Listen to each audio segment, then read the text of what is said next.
各位朋友们，大家好！看一下今天收废品收了个这玩意儿啊，认识不？外壳全铝的，看这，这是个液压的东西啊，液压这个推力器系列的啊。今天咱们研究个这玩意儿啊，看看还挺好玩。研究这玩意儿做拆解看怎么样啊？21.95公斤，7块钱一公斤收来的，有钱挣不？收购来的价格花了153块6毛5。看一下啊，外壳全铝的。今天咱们研究这个东西。下面咱们开始拆废品。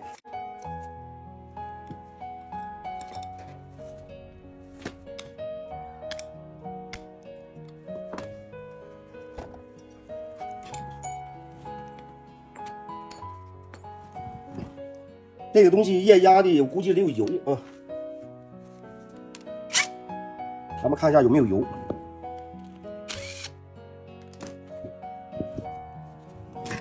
放一下看有没有油啊？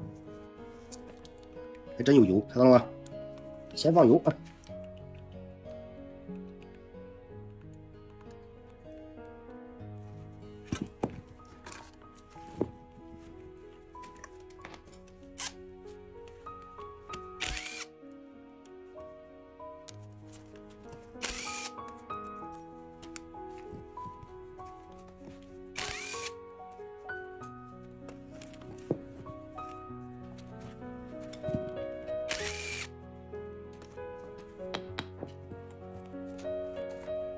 还有油呢啊！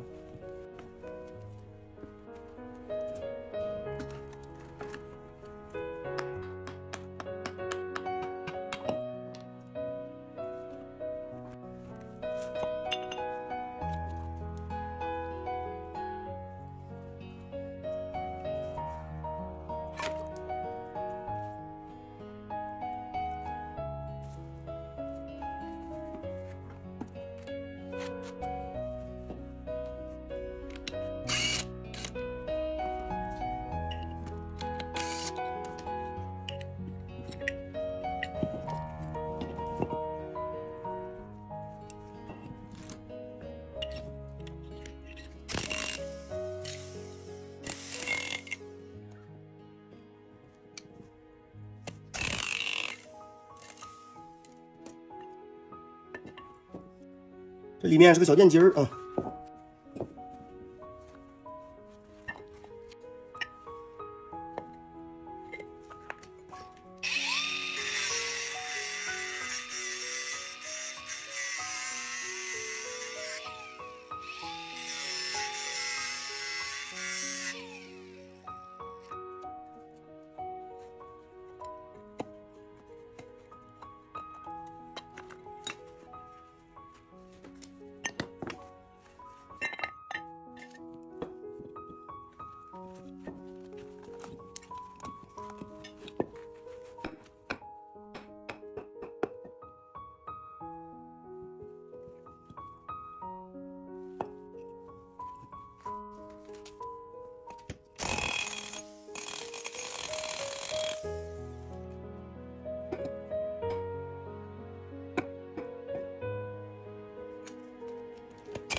下面咱们看一下，这就拆完了啊，围敛一下，开始称重。先称一下它的铝10.65公斤，这铝不错啊，自己按照自己的价格计算一下，13.1公斤138块4毛5，这是它出的铝。再称一下它的铁8.2公斤19块6毛8，这是它出的铁。最后称一下它的铜，这个小线包已经烧了啊，0.95公斤56公斤，计算一下53块2。看一下，这就这些东西啊，多少有点杂质。这个油估计得有1公斤。我刚算了一下啊，这个小东西拆到了200多啊，还是挺给力的。不去人工挣了将近60来块钱，拆解价值达到了9000多一吨啊，还是非常给力的一个小东西啊。这个东西好了，今天就给大家分享到这。喜欢废品拆解的朋友们可以点红心加关注，给大家分享更多的废品拆解。